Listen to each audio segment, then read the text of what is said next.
Hi നമസ്കാരം കൂട്ടുകാരെ. താളന്തവരയുടെ പുതിയൊരു എപ്പിസോഡിലേക്ക് ഏവർക്കും സ്വാഗതം. ഞാൻ ഇന്നൊരു മസാലക്കറിയാണ് ഉണ്ടാക്കാൻ പോകുന്നത്. അതിന് വേണ്ടിയിട്ടുള്ള ഇൻഗ്രീഡിയൻസ് എല്ലാം എടുത്ത് വെച്ചിട്ടുണ്ട്. അപ്പോൾ അതെങ്ങനെയാണ് ഉണ്ടാക്കുന്നതെന്ന് കണ്ടു നോക്കിയാലോ. പോകാം വീഡിയോയിലേക്ക്. ഇന്ന് നമുക്കൊരു മസാലക്കറിയാണ് ഉണ്ടാക്കുന്നത്. അതിന് വേണ്ടി ഞാൻ ഗ്രീൻ പീസ് ഇന്നലെ വെള്ളത്തിലിട്ട് വെച്ചതാണ്. ഇന്നിപ്പോൾ കഴുകി വൃത്തിയാക്കി എടുത്തിട്ടുണ്ട്. നമുക്കിതൊരു കുക്കറിലേക്ക് ഇട്ട് കൊടുക്കാം. എനിക്കിന്ന് കുറച്ചധികം മസാലക്കറി ഉണ്ടാക്കണം. അപ്പോൾ അതുകൊണ്ട് കുറച്ചധികം ഗ്രീൻ പീസ് എടുത്തതാണ്. അപ്പോൾ അതിലേക്ക് ഞാനൊരു ചെറിയ 2 ഉരുളക്കിഴങ്ങും കൂടി ഇങ്ങനെ സ്ക്വയർ രൂപത്തിൽ മുറിച്ച് വെച്ചിട്ടുണ്ട്. ഇതും കൂടി ചേർത്ത് കൊടുക്കാം. അതുകൊണ്ട് തന്നെ ക്യാരറ്റും ഒരു 2 ക്യാരറ്റ് എടുത്തിട്ടുണ്ട്. ഇതും കൂടി നമുക്ക് ഇതിലേക്ക് ഇട്ടിട്ട് പിന്നെ ഇതിൻ്റെ ഒപ്പം നമുക്ക് വേണ്ടതെന്ന് വെച്ച് കഴിഞ്ഞാൽ 2 ഏലക്കയുടെ കുരു മാത്രം മതി. അതിൻ്റെ തൊലി വേണ്ട. കുരു മാത്രം എടുത്തിട്ട് അതും കൂടി ചേർത്ത് കൊടുക്കാം. 2 എണ്ണത്തിൻ്റെ വേണം. അതും കൂടി ചേർത്ത് കൊടുക്കാം. പിന്നെ നമുക്കിതിന് ആവശ്യത്തിന് ഉപ്പും കൂടി ചേർത്ത് കൊടുക്കാം. ഉപ്പ് നമുക്ക് രണ്ടാമത് ഗ്രേവി തയ്യാറാക്കുമ്പോൾ അതിലത്തേക്ക് ഇട്ട് കൊടുക്കാം. ഉപ്പ് ഇതിന് പിടിക്കാൻ വേണ്ടിയിട്ട് മാത്രം ഇട്ട് കൊടുക്കാം. ഇനി ഇത് വേവാനുള്ള വെള്ളവും കൂടി ഒഴിച്ചിട്ട് നമുക്കിതിനൊന്ന് വേവിച്ചെടുക്കാം. ബാക്കി ചേരുവകളെല്ലാം ഇത് വെന്ത് കഴിയുമ്പോഴൊക്കെ നമുക്ക് ഉണ്ടാക്കാം. ഒരു 3 വിസിൽ വരുമ്പോൾ നമുക്കിത് ഓഫ് ചെയ്യാം. അത്ര പോരെ ഇത് വെന്ത്. ഇനിയിപ്പോൾ അതിലേക്കുള്ള ചേരുവകളാണ് ഞാൻ എടുത്ത് വെച്ചിട്ടുള്ളത്. കുറച്ച് ബീൻസ് അരിഞ്ഞ് വെച്ചിട്ടുണ്ട്, ഒരു സവാള അരിഞ്ഞ് വെച്ചിട്ടുണ്ട്, പിന്നെ ഒരു ക്യാപ്സിക്കം, ഒരു വലിയ തക്കാളി, പിന്നെ കുറച്ച് ഇഞ്ചി, വെളുത്തുള്ളി. പിന്നെ ഇതിൽ നമ്മൾ തേങ്ങാപ്പാൽ കൂട്ടുന്നുണ്ട്. അപ്പോൾ അതിൻ്റെ പാൽ ഞാൻ എടുത്ത് വെച്ചിട്ടുണ്ട്. ഇത് 1-ാം പാലാണ്.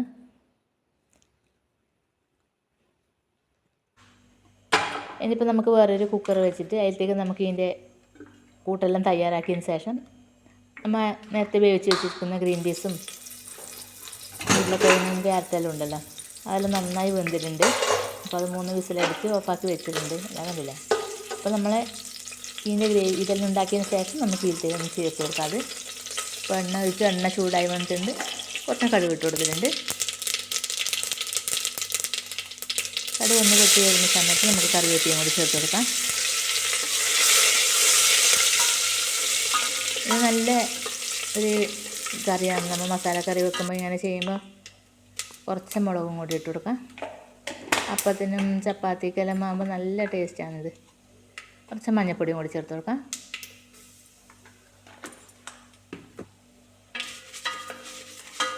ഇതിൻ്റെ പച്ചച്ചവ മാറുമ്പോൾ ഒന്ന് നമുക്ക് ഈ ചെറുതീയിൽ വെച്ചിട്ട് വേണം അത് ചെയ്യാൻ.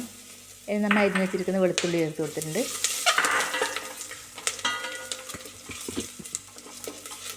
അതിനോടൊപ്പം തന്നെ നമ്മൾ ഇഞ്ചിയും കൂടി ചേർത്ത് കൊടുക്കാം. ഇതൊന്ന് കുറച്ച് നന്നായി മൂത്ത് വന്നതിന് ശേഷം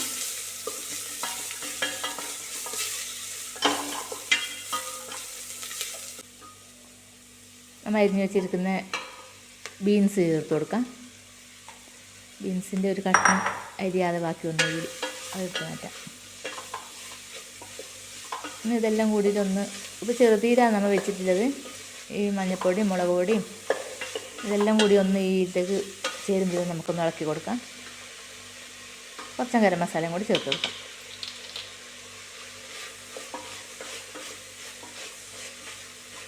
ഒന്ന് നന്നായി മിക്സ് ചെയ്ത് കൊടുക്കാം. ഇനിയിപ്പോൾ നമുക്ക് ഗ്രീൻ പീസും ഉരുളക്കിഴങ്ങും നന്നായി വെന്തിലുണ്ട്. നമുക്ക് അതിലേക്ക് ഇതൊന്ന് ചേർത്ത് കൊടുക്കാം. നമ്മളെ ഈ കുക്കർ കുറച്ച് ചെറുതാണ്. അപ്പോൾ നമുക്ക് ഇതിലേക്ക് ഉണ്ടാക്കാൻ പറ്റില്ല. നമുക്കിതൊന്ന് അതിലേക്ക് ചേർത്ത് കൊടുക്കാം. അതിലേക്ക് ചേർത്തിട്ട് ഒന്ന് നന്നായി മിക്സ് ചെയ്തിട്ട് കുറച്ചും ഗ്രേവി വേണം നമുക്കിത്. അപ്പോൾ ഞാൻ തേങ്ങയിൽ 2-ാം പാലെല്ലാം എടുത്ത് വെച്ചിട്ടുണ്ട്. അതിന് അത് കുറച്ച് നമുക്ക് ചേർത്ത് കൊടുക്കാം. അതിൽ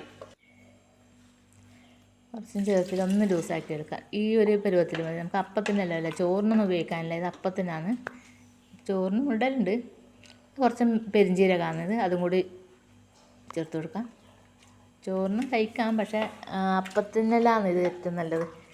ഉഴുന്ന് ദോശക്കും ചപ്പാത്തിക്കെല്ലാം നല്ല ടേസ്റ്റാണ്. ഉപ്പ് നേരത്തെ ഇട്ടിട്ടുണ്ടായിരുന്നു. അപ്പോൾ നമുക്കൊന്ന് നോക്കിയിട്ട് വേണമെന്ന് വെച്ചാൽ കുറച്ച് കുറവുണ്ട്. ഇതിൽ കുറച്ച് ഉപ്പും കൂടി ചേർത്ത് കൊടുക്കാം.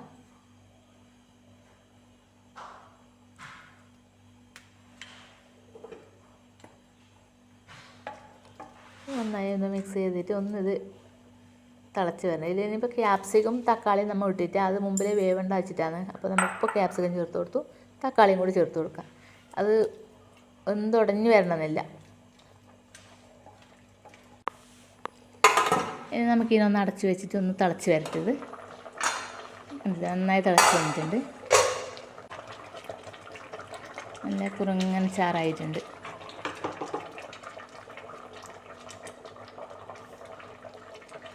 ഇനിയിപ്പോൾ നമുക്ക് ഇതിലേക്ക് രണ്ടാം പാല് ചേർത്ത് കൊടുക്കാം. അല്ല, ഒന്നാം പാല്, ഒന്നാം പാല്. രണ്ടാം പാല് നേരത്തെ ചേർത്തുമല്ലോ, ഒന്നാം പാല് ചേർത്ത് കൊടുക്കാം. കുറച്ച് ഇതിന് ആവശ്യത്തിന് മാത്രം മതി, ഒരുപാട് വേണ്ട. ഒരുപാട് കൂട്ടിയാൽ ഇത് മധുരം കൂടുതൽ കിടക്കും. ഇത് ഉരുളക്കിഴങ്ങും ക്യാരറ്റും എല്ലാം ചെറിയ മധുരത്തോടല്ലേ അല്ലേ. അപ്പോൾ ഒന്ന് കുറച്ചങ്ങ് കൂട്ടിയിട്ട് ഒന്ന് നന്നായി മിക്സ് ചെയ്തെടുക്കാം. കഷ്ണങ്ങളൊന്നും അങ്ങനെ വേണ്ട ഉടഞ്ഞ് ഇതാവണ്ട. ഉടയാതെ രീതിയിൽ നമുക്ക് അതിനെ ഇളക്കിയെടുക്കണം. ഇനിയിപ്പോൾ നമ്മൾ അരിഞ്ഞ് വെച്ചിരിക്കുന്ന മല്ലിച്ചപ്പുണ്ട്, അതും കൂടി ചേർത്ത് കൊടുത്തിട്ട് നമ്മളെ കറി അങ്ങനെ റെഡി ആയിട്ടുണ്ട്. നല്ല മണം വരുന്നുണ്ട് കേട്ടോ. നല്ല കുറുങ്ങനെ ചാറായി. ഇപ്പോൾ കാണുമ്പോൾ തന്നെ അപ്പത്തിനും ചപ്പാത്തിയെല്ലാം നമുക്ക് മുക്കി കഴിക്കാൻ തോന്നില്ലേ. നല്ല അടിപൊളി മസാലക്കറി റെഡി ആയിട്ടുണ്ട്. അപ്പോൾ എല്ലാവരും ഒന്ന് ഇങ്ങനെ ഉണ്ടാക്കി നോക്കുക. വീഡിയോ എങ്ങനെ ഉണ്ടായിരുന്നു എന്നുള്ളത് ഇഷ്ടമായി എങ്കിൽ ഒന്ന് ലൈക്ക് ചെയ്യാനും കമൻറ്റ് ചെയ്യാനും മറക്കല്ലേ. അടുത്തൊരു വീഡിയോയിൽ കാണുമ്പോൾ ബൈ ബൈ.